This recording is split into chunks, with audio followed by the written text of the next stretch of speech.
நிறைய டாபிக் போயிடலாம். இப்போ பார்த்தீங்கன்னா நம்ம பார்க்கக்கூடிய டாபிக் வந்தீங்கன்னா தள்ளி போடும் பழக்கத்தினை இன்று விட்டுவிடு என்ற டாபிக் தான் பார்க்குறோம்.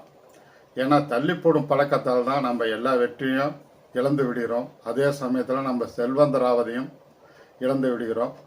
இப்போ மனநலத்தையும் உடல் நலத்தையும் கண்டிப்பாக இது பாதிக்கும்.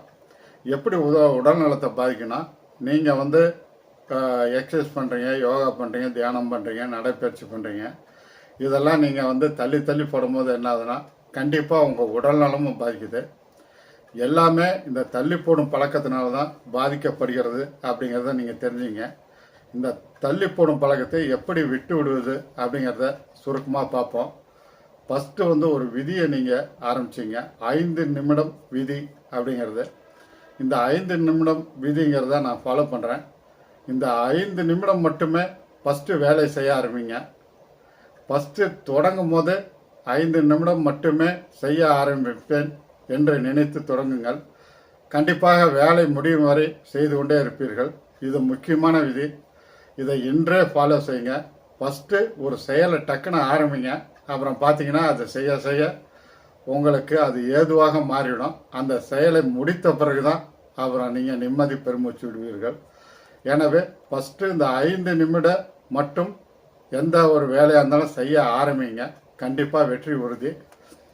சின்ன சின்ன வேலைகளை தள்ளி போட்டால் ஒரு நாள் ஃபஸ்ட்டு தள்ளி போகும், அப்புறம் 1 மாதம் தள்ளி போகும், அப்புறம் 1 வருஷம் தள்ளி போகும், அப்புறம் பல வருஷம் தள்ளி போகும். இப்போ மியூச்சுவல் ஃபண்டில் இன்வெஸ்ட் பண்ணுறதா இருந்தாலும் சரி, ஷேர் மார்க்கெட்டில் இன்வெஸ்ட் பண்ணுறதா இருந்தாலும் சரி, உடனே முடிவெடுங்க. உடனே அதை தள்ளி போடாமல் இன்ட்ரெஸ்ட் செய்யுங்க. ஒரு நல்ல கம்பெனியில் டிமேட் அக்கௌண்ட் ஓப்பன் பண்ணிங்க. ஜீரோதா, ஏஞ்சல் ஒன்லாம் நல்ல நிறுவனங்களாக இருக்குது. அதே சமயத்தில் எனி பேங்க், எந்த பேங்காக இருந்தாலும் சரி, HDFC, State Bank of India, Axis, ICICI, எந்த பேங்காக இருந்தாலும் சரி, எல்லா பேங்க்லையுமே டிமேட் அக்கௌண்ட் இருக்குது. இதில் எதில் குறைவான சார்ஜஸ் வருது, ஒரு 1000 ரூபா நம்ம வாங்கினா எவ்வளவு நீங்கள் டிடக்ஷன் பண்ணிக்குவீங்க அப்படிங்கிறத கேட்டு ஃபஸ்ட்டு தெரிஞ்சுங்க. அதில் எது குறைவாக டிடக்ஷன் பண்ணுறாங்க, உங்கள் சார்ஜஸ் பிடிக்கிறாங்க அப்படிங்கிறத தெரிஞ்சுட்டு அதில் நீங்கள் டிமேட் அக்கௌண்ட் ஓப்பன் பண்ணுங்கள். அதுதான் சால சிறந்ததாக இருக்கும். இன்றைக்கி ஒரு சிறிய வேலையை ஆரம்பிச்சிங்கன்னா தான் அது என்னென்னா வெற்றிக்கு அடிப்படையாக அமையுது. இப்படி வெற்றிக்கு அடிப்படையாக அமைகிறதுக்கு என்னென்ன காரணம் அப்படிங்கிறத நீங்கள் புரிஞ்சுங்க. ஃபஸ்ட்டு நம்ம இலக்குகளை அமைக்கணும்.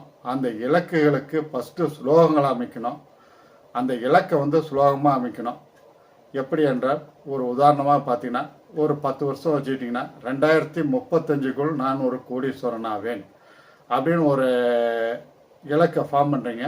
அதை ஒரு பிரபஞ்சம் அல்லது உங்களுக்கு பிடித்த கடவுளனோட உதவியால் அப்படிங்கிற முன்னாடி வேடை போட்டுங்க. அந்த சுலோகத்தை அமைச்சிங்க. இப்போ உதாரணமாக ஒரு பிரபஞ்சத்தின் உதவியால் நான் 2035க்குள் நான் ஒரு கோடீஸ்வரன் ஆவேன் அப்படிங்கிறது ஒரு ஸ்லோகம். அதுக்கடுத்து 2வது ஸ்லோகமாக உதாரணமாக நான் உடல்நல சரியில்லாமல் இருக்குது, ஏதோ ஒரு உடல்நல பாதிப்பு இருக்குன்னா அந்த நோயினுடைய இதை குறிப்பிட்டு நீங்கள் இது குணமாகி விட்டது அப்படிங்கிற மாதிரி ஸ்லோகம் அமைங்க.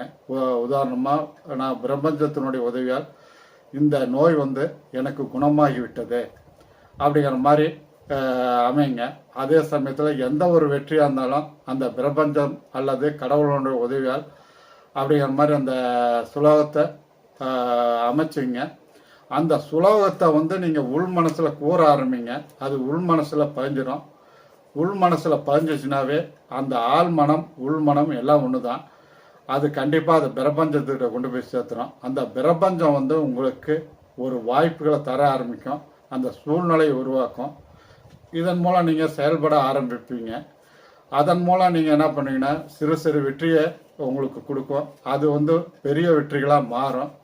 ஃபஸ்ட்டு நீங்கள் செய்ய வேண்டியது என்னென்னா, ஃபஸ்ட்டு இலக்குகளை அமைங்க. அதை சுலோகங்களாக வடிவமைங்க. அதை உள் மனசில் கூற ஆரம்பிங்க. கண்டிப்பாக வெற்றி உறுதி. அதனால் சிறிய சிறிய வேலைகளை உடனே தொடங்குங்கள். இதை தள்ளி போட வேண்டாம் அப்படிங்கிறது தான் என்னுடைய கருத்து. வாழ்க்கையில் வெற்றி பெற்றவர்கள் எல்லாமே இப்போதே செய் என்ற தாரக மந்திரத்தை கொண்டவர்களாக தான் இருக்காங்க.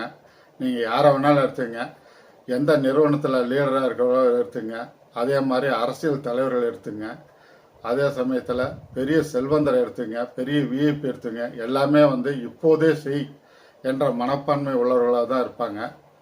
காலையில் எழுந்தவுடன் வேலைகளை லிஸ்ட்டு போடுங்க. ஒரு பேப்பர் எடுத்து இன்னைக்கு செய்ய வேண்டிய வேலைகள் எல்லாமே லிஸ்ட்டு போடுங்க. அதை செஞ்சு முடித்த பிறகு ஒன்று ஒன்றா டிக் அடிச்சுட்டே வருங்க. அதே சமயத்தில் நீங்கள் எல்லா வேலையும் முடித்து விட்ட பிறகு உங்களுக்கு நீங்களே பாராட்டி கொள்ளுங்க. அப்புறம் இறைவனுக்கு, உங்களுக்கு பிடித்த இறைவனுக்கு நன்றி கூறுங்க. இதெல்லாம் செய்ய செய்ய நீங்கள் தள்ளி போடும் பழக்கத்துக்கெல்லாம் முற்றுப்புள்ளி வைத்து விடுவீர்கள். நீங்கள் நான் சொன்னாலுமே அந்த விஷயத்தை நீங்கள் தள்ளி போட மாட்டீங்க. அதனால் தள்ளி போடும் பழக்கத்திற்கு இன்றே ஒரு முற்றுப்புள்ளி வையுங்கள். உங்கள் எதிர்காலம் ரொம்ப பிரகாசமாக இருக்கும் அப்படிங்கிறதுல எந்த வித சந்தேகமும் உங்களுக்கு வேணாம். இப்போ டாடா ஸ்டீல் அப்படிங்கிற நிறுவனம் அருமையான நிறுவனம், நல்ல ஃபண்டமெண்டல் உள்ள ஸ்டாக்கு. அதனுடைய Q1 ரிசல்ட்டை பார்ப்போம். இதனுடைய டோட்டல் ரெவன்யூ பார்த்தீங்கன்னா இயர் ஆன் இயர் ஜூன் 2024 54,771 கோடி, ஜூன் 2025 53,178 கோடி, சிறிது குறைந்துள்ளது. ஓகே. அதுக்கடுத்து குவார்டர் ஆன் குவார்டர் மார்ச் 2025 56,218 கோடி, ஜூன் 2025 53,178 கோடி, சிறிது குறைந்துள்ளது. ஓகே. அதுக்கடுத்து நெட் ப்ராஃபிட் வந்துடுவோம். இயர் ஆன் இயர் ஜூன் 2024 826 கோடி, ஜூன் 2025 1928 கோடி, வெகுவாக ஏறியுள்ளது. நெட் ப்ராஃபிட் இந்த அளவுக்கு ஏறுன்னு யாரும் எதிர்பார்க்கவே இல்லை, அந்த அளவுக்கு ஏறியுள்ளது.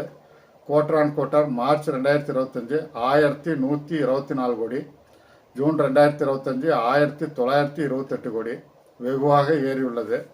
அதுக்கடுத்து இபிஎஸ் வந்துடுவோம். Year on year EPS June 2024 0.79, June 2025 1.67, வெகுவாக ஏறியுள்ளது. இபிஎஸ் குவார்டர் ஆன் குவார்டர் வந்துடும். மார்ச் 2025 1.04, ஜூன் 2025 1.67, வெகுவாக ஏறியுள்ளது. இதை பொறுத்தவரை ரிசல்ட்டு நல்ல அருமையான ரிசல்ட்டு. இதுக்கு ஒரு 90% நான் மார்க் கொடுப்பேன். இந்த குவார்ட்டரில் எதுவும் டிவிடெண்ட் கொடுக்கல. இதனுடைய டிவிடெண்ட் ஈல்டு 2.22%, நல்ல டிவிடெண்ட் ஈல்டு. இன்னும் இது ஏறுங்கிறத நீங்கள் மறக்க வேணாம். அதனால் ப்ளீஸ் கன்சிடர். அதுக்கடுத்து டாடா மோட்டார்ஸ், இதுவும் நிஃப்டி 50ல் இருக்குது. இதனுடைய Q1 ரிசல்ட்டை பார்ப்போம். டோட்டல் ரெவன்யூ பார்த்தீங்கன்னா இயர் ஆன் இயர் ஜூன் 2024 1,08,048 கோடி, ஜூன் 2025 1,04,404 கோடி, சிறிது குறைந்துள்ளது. அதனால் ஒன்றும் பரவாயில்ல. அதுக்கடுத்து quarter on quarter total revenue March 2025 1,19,503 கோடி, ஜூன் 2025 1,04,407 கோடி, சிறிது குறைந்துள்ளது. ஓகே. அதுக்கடுத்து நெட் ப்ராஃபிட் வந்துடுவோம். இயர் ஆன் இயர் ஜூன் 2024 5,563 கோடி, ஜூன் 2025 3,871 கோடி, குறைந்துள்ளது. Okay. Quarter on quarter March 2025 5,442 கோடி, ஜூன் 2025 3,871 கோடி, குறைந்துள்ளது. அதனால் பரவாயில்ல. அதுக்கடுத்து இபிஎஸ் வந்துடும். Year on year June 2024 14.61, June 2025 10.66, குறைந்துள்ளது. அதுக்கடுத்து quarter on quarter EPS March 2025 23.40, June 2025 10.66, வெகுவாக குறைந்துள்ளது. டாடா மோட்டார்ஸ் பொறுத்தவரை சுமாரான ரிசல்ட்டு தான். இது ஒரு 50% நான் மார்க் கொடுப்பேன். இந்த குவார்ட்டரில் எதுவும் டிவிடெண்ட் கொடுக்கப்படவில்லை. அடுத்த குவார்ட்டரில் கண்டிப்பாக கொடுப்பாங்க. இதனுடைய டிவிடெண்ட் ஈல்டு 0.87%. இது இன்னும் ஏறும். டாடா மோட்டார்ஸை பொறுத்தவரை வச்சுருக்கீங்க, அப்படியே வச்சுருங்க. இது ரெண்டாக பிரிக்க போகிறாங்க, டீமர்ஜ் பண்ண போகிறாங்க. பேசஞ்சர் வெஹிக்கிள், கமர்ஷியல் வெஹிக்கிள் ரெண்டாக டிவைட் ஆகும்போது நம்மளுக்கு புது ஷேர் கொடுப்பாங்க. அந்த புது ஷேர் வெகு வேகமாக மேலேறும். அதனால் டாடா மோட்டார்ஸ் வைத்திருப்பவர்கள் அந்த டீமர்ஜ் ஆகிற வரைக்கும் வெயிட் பண்ணுங்கள். அதே சமயத்தில் புது ஷேர்களை இன்னும் அதிகமான குவான்டிட்டியில் வாங்கும்போது புதுசாக லிஸ்ட்டு ஆகிற மாதிரி தான் அது. அதனால் நியூ கம்பெனிகளுக்கு எப்பயுமே மார்க்கெட் வேல்யூ அதிகமாக இருக்கும். அதன் மூலம் நாம் செல்வந்தராக முடியும் அப்படிங்கிறத புரிஞ்சுங்க. இது எல்லாமே ஒரு எஜுகேஷனல் பர்பஸ் தான். அதனால் நீங்கள் பார்த்து முடிவெடுங்க. அதே சமயத்தில் இது பிடிச்சிருந்தால் லைக் பண்ணுங்கள், சப்ஸ்கிரைப் பண்ணுங்கள், ஃப்ரெண்ட்ஸ் அண்ட் ரிலேட்டிவ்க்கு ஷேர் பண்ணுங்கள். அப்படியே பக்கத்தில் இருக்க பெல் ஐக்கானை தட்டிவிடுங்க. அப்போ தான் நான் போடக்கூடிய வீடியோக்கள் உங்களுக்கு உடனுக்குடன் வந்து சேரும். நீங்கள் கண்டிப்பாக மனதில் உறுதி பெற்று உங்கள் மன வலிமை பெற்று எல்லா செல்வங்களும் உங்களை வந்து சேரும் அப்படிங்கிறதுல எந்த சந்தேகமும் உங்களுக்கு வேணாம். அடுத்த காணொலியில் இன்னும் சுவாரஸ்யமான விஷயங்களுடன் உங்களை சந்திக்கிறேன். நன்றி, வணக்கம்.